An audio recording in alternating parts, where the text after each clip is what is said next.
The Friday, Saturday, Manila time game at Staples Center is one of 82, in a sense. The two LA teams who share the building will meet for the first time this season. The young Lakers will be without their superstar leader LeBron James, still nursing a strained groin, and the Clippers bring a scrappy group that's resourceful without a true star. Those are the credentials that give each a measure of pride. The Lakers are suddenly vibrant again since LeBron's arrival, while the Clippers' nearly identical record gives them a sense of satisfaction and pride for doing more with less. Their first contest, however, must wait until next summer, when victory will go deeper than the standings.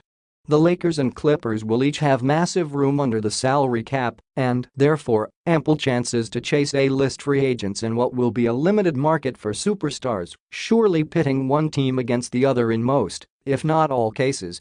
Lakers versus Clippers. Is this the one-sided arm wrestle that it appears to be strictly from a historical standpoint, or will the Clippers make this more suspenseful than anyone would have imagined? Yes, a decade ago in such a situation, the only glance that a franchise player would shoot in the direction of the Clippers would be of side-eye. Former Clipper Ron Harper once joked that whenever strangers asked which team he played for, he'd answer Los Angeles, which meant he wasn't lying and also meant he probably wouldn't be heckled.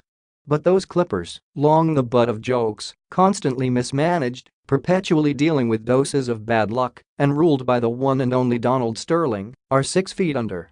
Whether they're still dealing with the ghosts of the past and outdated images of buffoonery will be determined by their skill in free agency.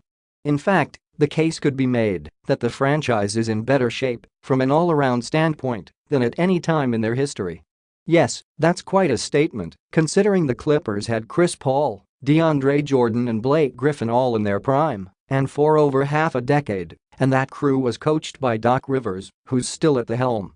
But those Clippers, mayors of Lob City, mainly teased.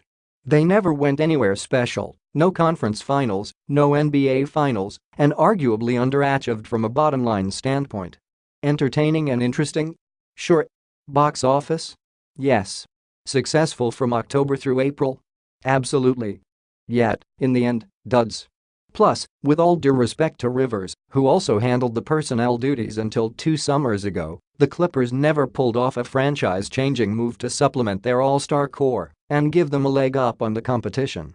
These Clippers are in good shape on the court and great shape on the salary cap, which is bringing the flexibility of a gold medal gymnast. They don't have LeBron to entice free agents, and maybe that's not such a bad thing.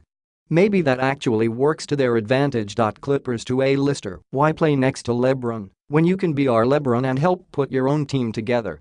The Clippers have enough room to sign 2 lead singers if they rescind their bird rights on leading scorer Tobias Harris, who's only 26. For example, imagine Kevin Durant and Kawhi Leonard to get the conversation started.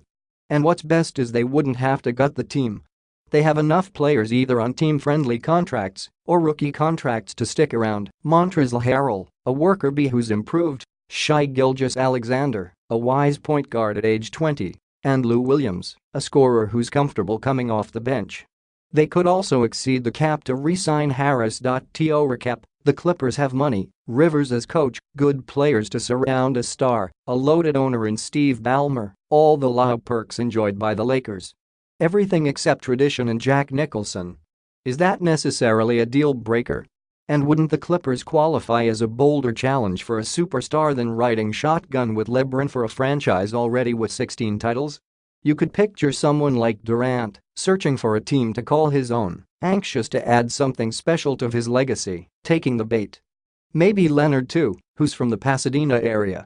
And also Jimmy Butler, who spends his off-seasons in La. However, the Lakers' footprint in La is so massive that it must be respected. Hard to say no to Magic Johnson and LeBron, a pair of certified winners and all-timers. LeBron is the most unselfish scorer the game has ever seen. He dominates the ball but doesn't overwhelm it. Every major co-star, from Dwyane Wade to Chris Bosh to Kyrie Irving, won championships next to LeBron. And in this late stage of his career, he'd probably be more willing than ever to share the ball, the wealth, the load, whatever, just to grab another ring before walking out the door for good. Plus, the Lakers have assets on rookie deals, Kyle Kuzma and Lonzo Ball. Brandon Ingram's contract comes up for renewal next summer, so that's trickier.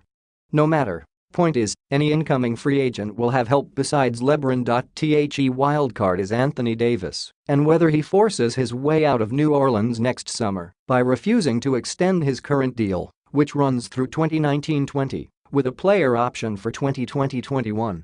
The Pelicans would either keep Davis until the contract is up, hoping he changes his mind in the process, or trade him. Short of squeezing the Pelicans for Davis, the Lakers will be anxious to add help because LeBron, who turns 34 in a few days, is on the clock, even though it doesn't reflect in his play right now. So those are the choices for the impatient free agent star looking for a change of scenery and wanting to relocate to Los Angeles. It's Lakers or Clippers, the chance to be next to LeBron, or be away from his shadow, start a new legacy for a franchise, or add to a franchise that's already rich. Two Los Angeles teams meet Friday in a game, months before the contest, that will dictate their future and direction. Next year's first game between these two will tell us